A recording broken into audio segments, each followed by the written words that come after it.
Hi there, and welcome back to YB Tonight. I'm Paul Callender here with Professor Tara Whitehead, here to talk about her very own book.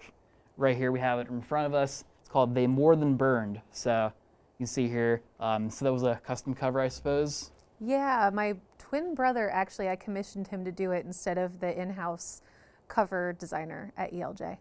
Nice, yeah, I like it. So it's a family business a little bit.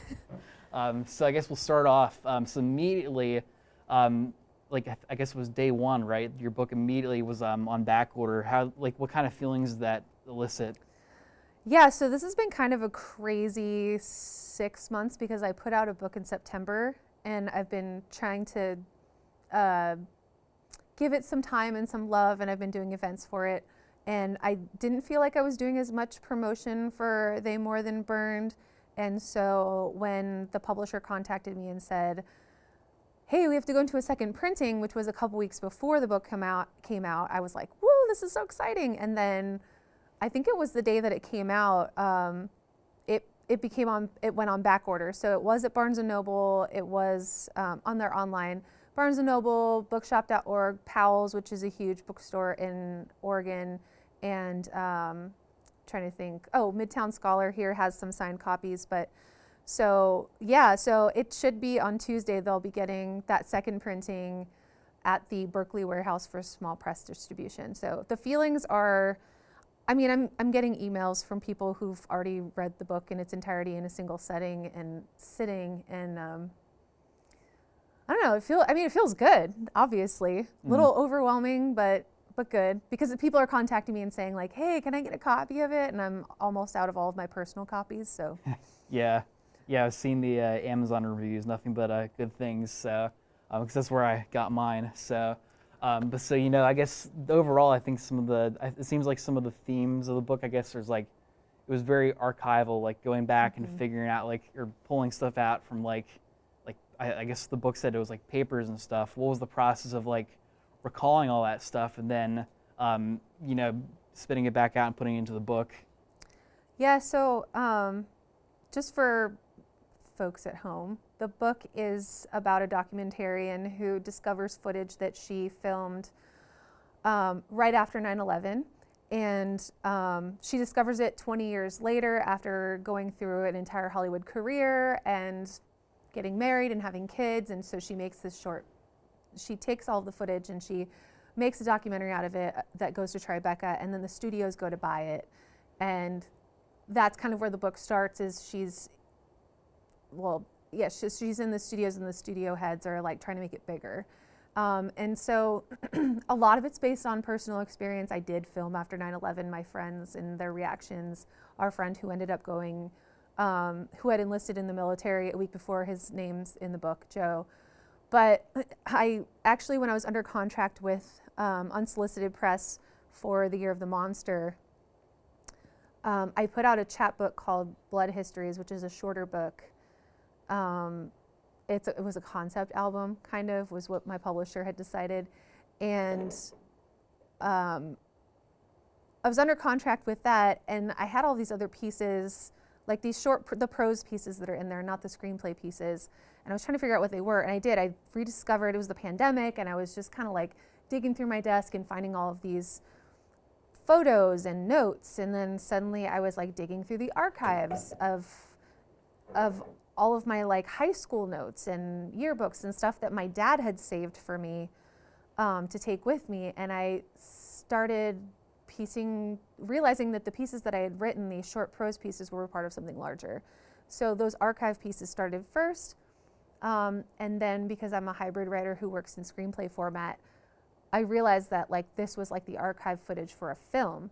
And so that's when it just started, it started building from there. And I was actually already under contract with ELJ Editions to expand what I had started with.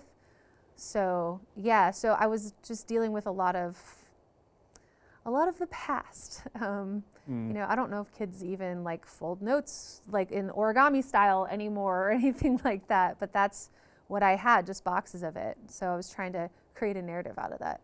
Yeah, absolutely. And really came together, and I can tell it was sort of you pulled some stuff from here and there, and it really sort of all came together. And I can't say I've ever folded anything origami and written a note. I don't know. I don't know how to do the crane, but You don't like you never physically wrote notes. And nobody mean, ever wrote notes in I high might school have and just like folded it in folded them and half, fun. but We used to do yeah. like little ninja stars Oh and wow.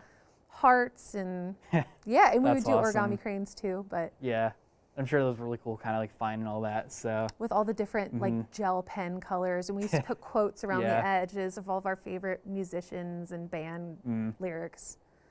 Yeah, that's great. So I guess you sort of touched on it a little bit, but so your inspiration, I guess, to write it sort of in a, I guess, sort of the framing aspect of this was that it was written sort of partially as a screenplay. What was sort of the inspiration for that? Yeah, so my book that I put out in September, The Year of the Monster, plays with screenplay format, and for me, the content dictates the form. And so with this book, when I recognized that the prose pieces that I had written were kind of like footage, I immediately thought, oh, I'm going to create the frame here, as you said, like the POV from a script format, because in screenplay we write in third person objective. In third person objective, you don't get insight into the characters. And I thought that in order to document this documentarian's experience, I wanted to have the most objective perspective as possible. So I could play with humor, I could play with irony, and it kind of detaches from the character and we become aware of the artifice of the script format. So I was playing with a lot of different ways that the reader could interpret their experience of what's going on in the screenplay, because the whole story about the documentarian is told in screenplay, and that's the dominant braid. It's what we call a braided narrative. So you have multiple storylines and they're being braided together and they come together at the end. And so with me, again, I'm critiquing the film industry here. I'm critiquing Hollywood. I'm critiquing sort of like this fetishization of Hollywood and what it can do for your career and for your art, and the idea that making the art and selling the art are exclusive, and they're not. So that's where I had to use the screenplay format because the content was demanding that. Yeah, and you kind of almost get like a sort of bird's eye view, I'd imagine, of the whole thing when you write it as that. So I think that was really, interesting to see how that worked out when I read it. So, and the one line that I found rather interesting, this was, I believe, from where I guess sort of the book was in sort of the screenplay format, was the line, trauma is an investment, it gives you range, and that was spoken by, or I guess, spoken by one of the producers. So what was like sort of your inspiration for that line particularly?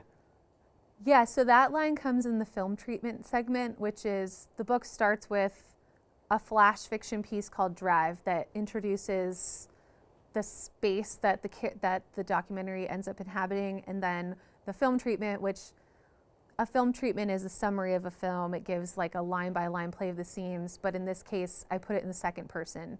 And in the treatment, it goes through the first 2 acts of the character's life, and then we get dropped into the third act.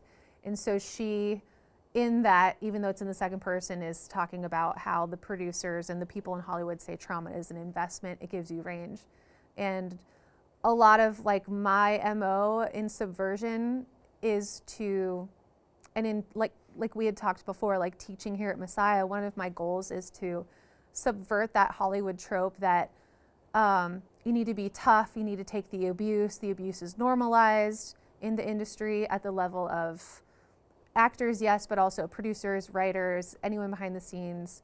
So that's sort of like my little nod to the Me Too movement, which I write about a lot, in that it is this normalized violence of how you take the abuse. I mean, it happened when I left Hollywood. That was one of the things after my experiences with Me Too. What some of the female producers had said was, you're supposed to just take it. Like they didn't even accept the fact that I had been harmed and that was why I had left. But they said, that's what you do, is you take it. So it wasn't just the men, it was the women. And so I write that tongue in cheek in there. Like they'll tell you that, trauma is an investment, but it's not. And it's not at the end of the book. Yeah, and I guess, I'm sure you probably have a lot of people who are really eager to come there, and then it's just like, yeah, I'll take it because I really want this job. So I'm sure that's that really another thing that sort of very much, I think, came through in your experience, we can tell from this book. So so we talked about it earlier, but for people interested, so where can we find They More Than Burned? So right now you can find it at Amazon, and there are signed copies at Midtown Scholar. And as of Tuesday, Berkeley, California, the distribution for all of the bookstores, any bookstore you want to order from, you'll be able to order from Tuesday. Yeah. Cool. Yeah. So I guess if anyone is interested in buying They More Than Burned, you can find it at all those places. Again, this is Professor Tara Whitehead. Thank you for coming on and sharing a little bit about your book. So yeah, it's always cool seeing what the Messiah Comm department professors are up to. So hey, we'll be back after this break. Take care.